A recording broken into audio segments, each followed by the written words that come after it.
Pues muy buenos días, ya pasan unos minutitos de las 11 y ya estamos aquí acompañados por María y María Isabel en Enfoca la Vida. Buenos días. Buenos días. ¿De qué vamos a hablar hoy?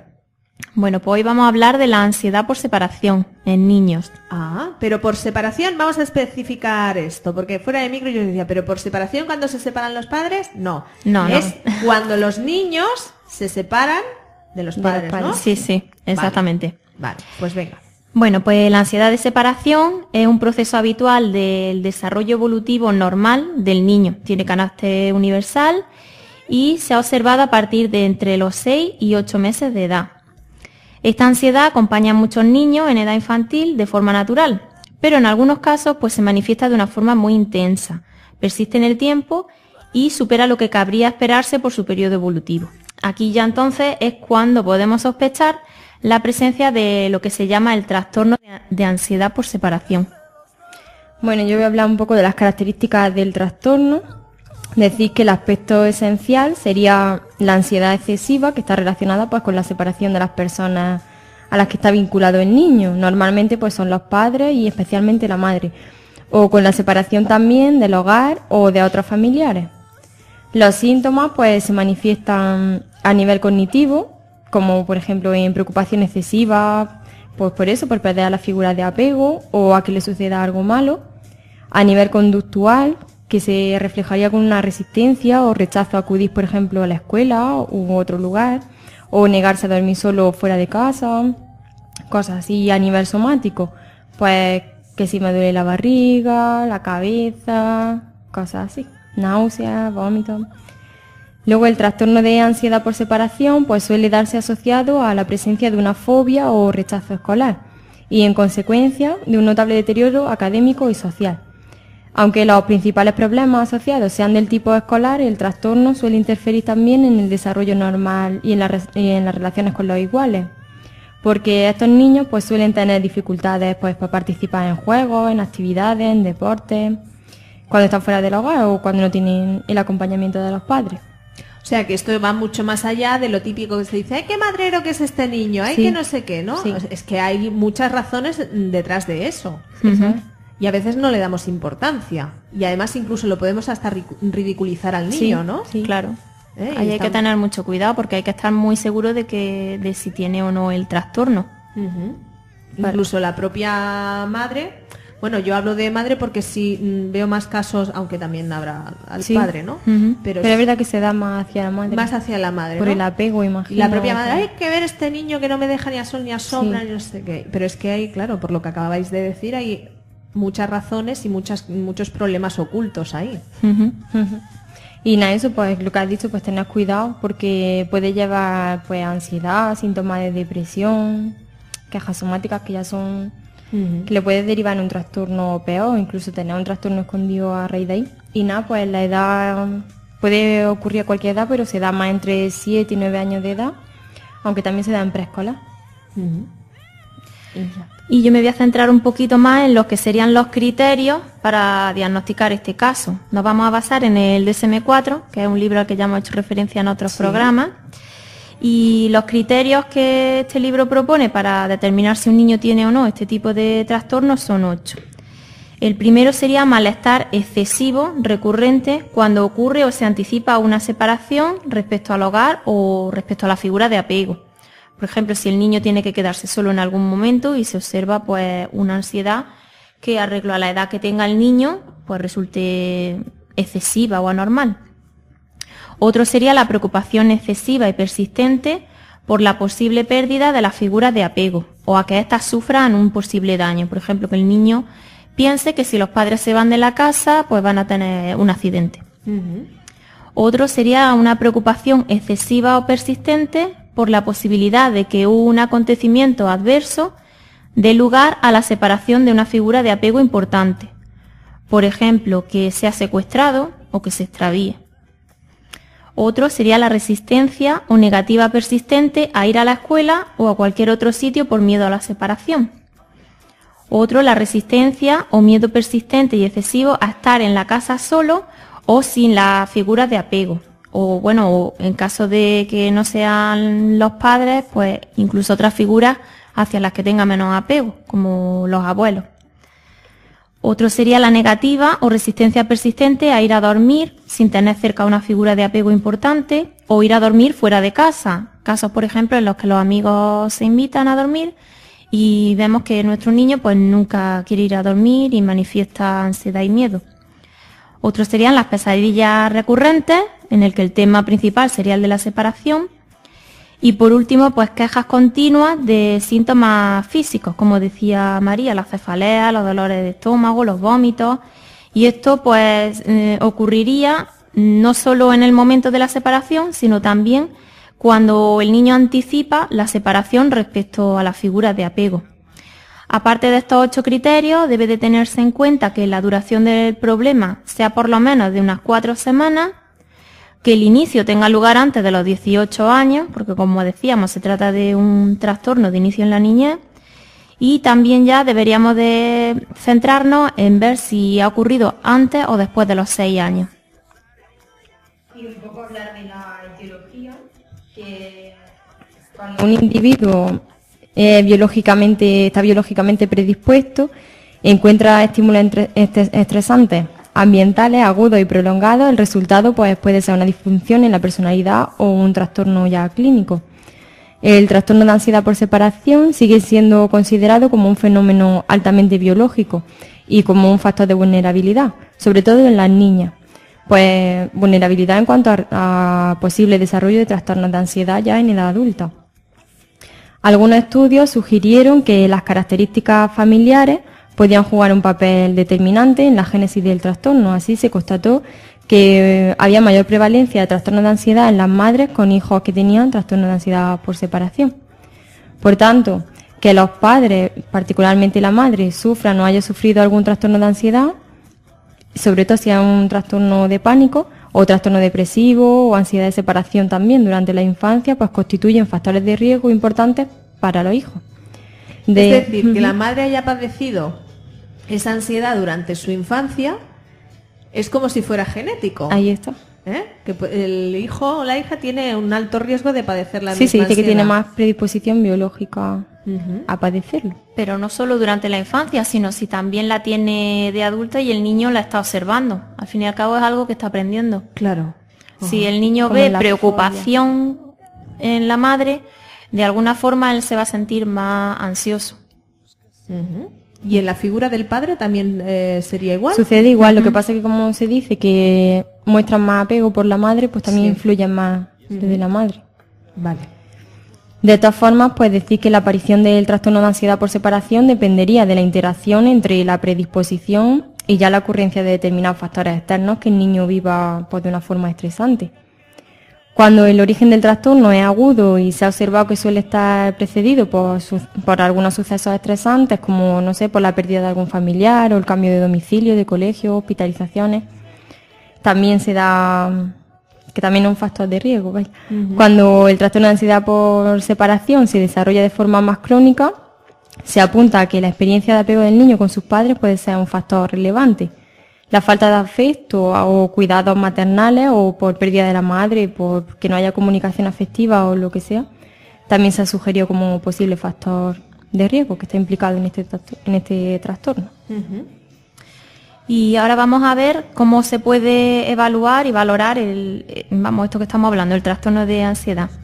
Pues primero habría que efectuar un cuestionario evolutivo que nos aporte información de la historia del niño, pues tanto médica, las enfermedades que haya tenido, la adquisición de los distintos hitos evolutivos, con esto nos referimos pues cuando empezó a andar, cuando empezó a caminar, etcétera, la presencia de miedo, de pesadillas, el tema de los patrones de sueño, de comida, un poco hay que valorarlo todo.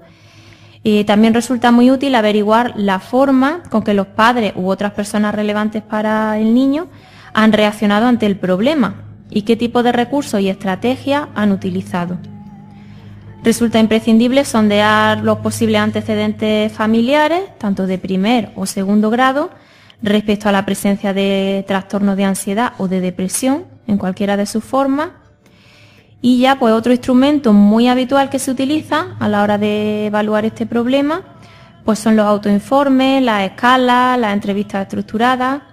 Estas son medidas especialmente importantes, ya que la mayoría de los síntomas de ansiedad solo pueden ser conocidos a partir de estos métodos. Ya hablar un poco nada más de la intervención y el tratamiento, pues decir que las técnicas para el tratamiento de ansiedad de separación son las mismas que se utilizan habitualmente en los trastornos de ansiedad en general, que serían estrategias cognitivo-conductuales que suelen contemplar como eje fundamental del tratamiento la exposición, la exposición a los estímulos causantes de la ansiedad.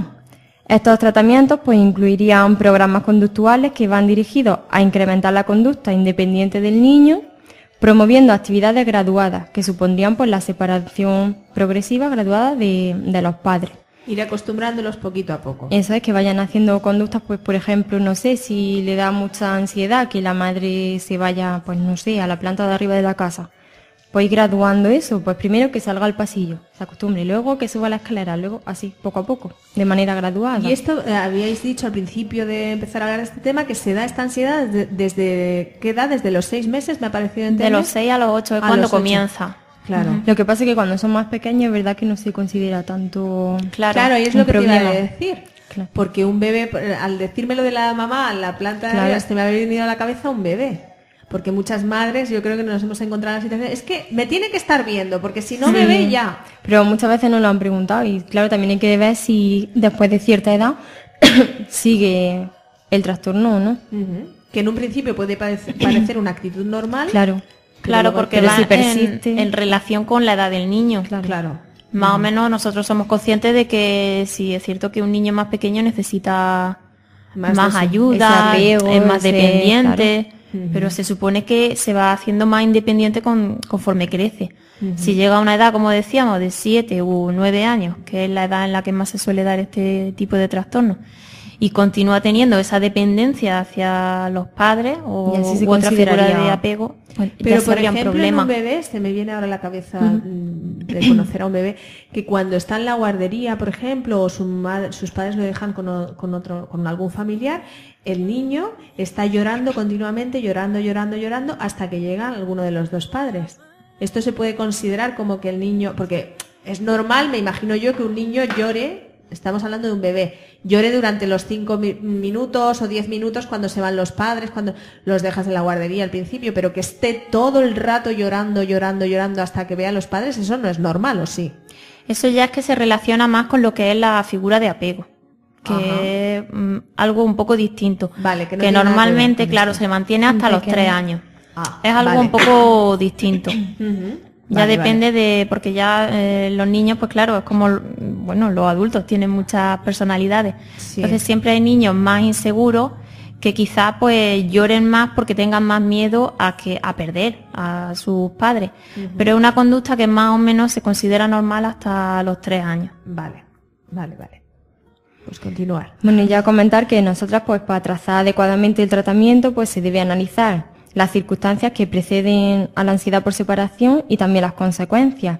Sucede que en algunos casos los episodios quedan reforzados por una actuación inadecuada de los padres o otras personas que sean cercanas al niño.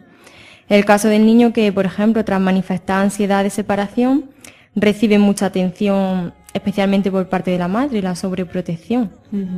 Si esta atención se da solo en estas circunstancias, puede reforzar secundariamente los episodios.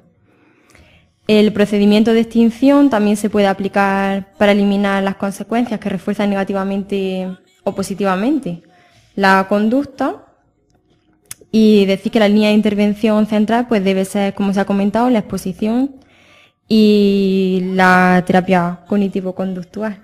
Es decir, si un niño, después de los síntomas que nos habéis dado, entendemos que tiene esa ansiedad, la actitud que debe de tener el padre y la madre, ¿cuál debe ser? Pónnosla con ejemplos. Es decir, porque dices que muchas veces la madre, la sobreprotección de, bueno, como él, cuando yo me voy o cuando me alejo lo pasa tan mal, pues lo que tengo que hacer es no irme y estar siempre con él. Eso es... No, estaría reforzando. Eso es lo contrario, estaría reforzarlo. Entonces, ¿qué es lo que tenemos que hacer? Poquito a poco, como habituarlo, gradualmente, habituarlo a esa separación. Además, la terapia central es la desensibilización sistemática, que es eso, ir poco a poco explicándole, me imagino, ¿no? Explicándole al niño. ¿O no hace falta porque no lo van a claro. Vamos, puede entenderlo ya si tiene una edad mayor, pero normalmente ellos no lo van a entender. Ellos tienen esa ansiedad y muchas veces, si son pequeñines, no te van a saber, explicar. Te pueden decir, ay, tengo aquí un nudo en la barriga, pero no te van a decir, mamá, estoy estresada, tengo ansiedad. Entonces un poco tienen que valorarlo. Y si de primera alguna vez has llorado y a lo mejor has venido corriendo, pues ya está, ya sabes que llorando vuelve, entonces ese miedo está ahí. Sería ignorar la conducta, intentar reforzar la conducta contraria de forma positiva. Por ejemplo, lo típico de los niños cuando llegan al cole, los primeros días, que lloran mucho porque se separan de los padres y demás. Pues claro, habrá padres que los dejen y el niño pues llorará, pero al cabo de una semana el niño ya pues llora menos, porque ya se ha habituado al hecho de que, bueno, el padre se va, él se queda, pues no va a estar llorando todo el curso. Pero eso no sería una ansiedad, ¿no? Porque, a ver, o es una ansiedad, o la ansiedad esta aparece por momentos. A ver si me explico yo. Que no sean todas las situaciones, solamente en el cole. Exactamente. Cuando estamos hablando de este tema, yo me imagino que es en cualquier situación. Sí. Y a cualquier momento del día. Por ejemplo, que el niño esté en la casa con la madre y la abuela y la madre diga, voy a salir a comprar, y la madre salga a comprar y se quede el niño con la abuela. Ya lo que has dicho tú del colegio le puede pasar a todos los niños y solamente es en esa etapa del colegio. Entonces ya no estamos hablando de que el niño sufre o sí sufre esa ansiedad durante este momento. Es decir, mi duda es... si tienes trastorno de ansiedad por separación lo tienen cualquier circunstancia. Exactamente, o es algo prolongado en el tiempo y que abarca todas las situaciones. Abarcaría todas, tendría que cumplir los criterios que yo he leído antes. Pues sería el de las pesadillas, el del miedo a quedarse solo en casa, el del miedo a pesar de estar con otros familiares que la madre o los padres salgan de casa, sería un cúmulo de situaciones. De todo eso, exactamente. Entonces sí es ansiedad y si no, pues es lo más normal del mundo, ¿no? Claro, sería pues hombre un proceso de niño, un poco de ansiedad, o puedes tener, pero ya no se llamaría trastorno de ansiedad por separación, si no cumple esos criterios. Claro. Y también hay que tener cuidado, por ejemplo, en este caso de los niños, en no convertirlo en un trastorno de ansiedad. Por el caso, voy a poner más o menos el ejemplo. Si el niño llora y de los nervios vomita, que no es muy raro, pues a lo mejor a un padre se lo dicen y, hombre, se preocupa, pero no se lo toma como algo tremendo. Pero si ahora llega una madre súper preocupada, ay, mi niño, no sé qué, y le pide permiso a la profesora, ay, mañana puedo estar yo un ratito con el niño, a ver si así se calma, pues en el fondo está fortaleciendo esa ansiedad en el niño porque va a querer más protección y encima ve pues que cuando él llora tiene lo que quiere. Y es tan simple como una niña, por ejemplo, voy a explicar el caso, que después de una semana vomitando se le preguntó al psicólogo que qué hacía. El psicólogo le dijo que ignoraran completamente la conducta.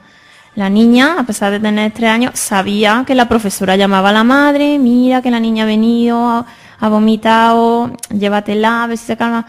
Pues se tomó la pauta de que no iban a intervenir. La profesora pues iba a limpiar y ya está. Y a la semana de la niña estar vomitando y que ni la profesora llamara y los padres no acudieran, le dijo, señorita, es que ¿vas a llamar o no? Porque si no vas a llamar es que no vomito más. Que un poco, pues, claro. Esa niña está buscando el refuerzo de que viniesen. Entonces, aunque no tenga nada que ver con el tema de la ansiedad por separación, el método este que se utiliza últimamente de adaptación, el periodo de adaptación de los niños al colegio, es vosotras cómo lo veis, porque yo aprovechando ya que hemos dicho esto, aunque no tenga nada que ver con el tema que estamos tratando hoy, porque hay padres que dicen, pero si antiguamente nos soltaban en el colegio, llevábamos un día y ya está, ya no, 3 semanas aquí de periodo de juega adaptación. Un poco en contra y decir, venga, hoy te dejo 1 hora y yo contigo, mañana no, el cole es tú toda la mañana ahí solo, pues ya está, no te estoy acostumbrando también a que dependas de mí. Claro. Lo puedes confundir un poco a algunos niños de decir, bueno, ¿esto qué es? Que unos días viene mi madre, otros días no, unos días echamos 1 hora, otros días echamos Al final si lo esto que en la hace... mañana, esto en la mañana. Claro, Y que al si final es lo que solo, hace es solo. alargar el proceso Claro. más todavía. Claro, es que bien se van a sentir algunos padres. Porque muchos padres decían, pero ¿esto qué es? Tres semanas de disloque. Y bueno, pues me imagino que seguirá porque está así programado, ¿no? Hombre, algunos niños, los que sean más inseguros y demás, pues a lo mejor sí les viene bien. Pero claro, es cierto que alarga el proceso de adaptación, porque si una semana tiene un horario con unas condiciones, otra semana tiene otro horario con otras condiciones, pues claro, el niño dirá, No puedes despistar tengo más. que, con lo pequeñito que es, tiene que aprender distintas fases. Claro. Y a lo mejor tú le enseñas una y ya está, aprende Claro. esa, Y esto aprende es lo más que hay. rápido y intenta Y adaptarse además, antes. para los que tienen hermanos, yo hablo por mi caso, para los que tienen hermanos que ya han vivido eso y ya ven que sus hermanos van al cole, Claro. se quedan a las 9 y hasta las 2 no vas a buscarlo. Y entonces dice el otro, dice, pero ¿y por qué yo me tengo que ir antes? ¿O por qué yo tengo que entrar después? Porque a muchas Claro. madres que nos ha pasado que tenemos hermanos, que Sí, tenemos que tienen más de hermano. uno, el pequeño, lo que está, la mayoría de veces, el pequeño lo que está deseando es entrar al colegio como el hermano o la hermana. Claro. Y entonces cuando le dices, Sí, es verdad que puede haber nenes que sean más inseguros y les venga bien, pero Sí. por norma general, pues... pero 3 semanas, Lo descoloca yo un creo poco. que con una semana habría suficiente, ¿no? Y el primer día 1 hora, el primer día 2 y así, creo yo, vamos, pero os pregunto a No, vosotras sí, es cómo- verdad. Es eso, cómo alargar el proceso. Si al final va a ser lo que es. Da igual que le haya... Le está dando hasta más pie para decirte luego la tercera semana. Por ahora voy a llorar a ver si vuelve lo de la primera. Claro. A ver si aquí... Es que yo me he encontrado, siempre me pongo yo en primera persona, que mi hijo, el mayor, cuando le entró la primera semana fue estupendo, fue maravilloso y se lo pasó. Y de repente, a mitad de curso, me dice, es que no quiero ir al cole. Y cuando lo dejaba en el cole se ponía a llorar, pero a mitad de curso. Claro, Entonces, probando ahí. él probaba, No me ¿no? lleve. Los niños Claro, siempre prueban. claro. Fíjate la de que decía, ¿vas a llamar o no vas a llamar?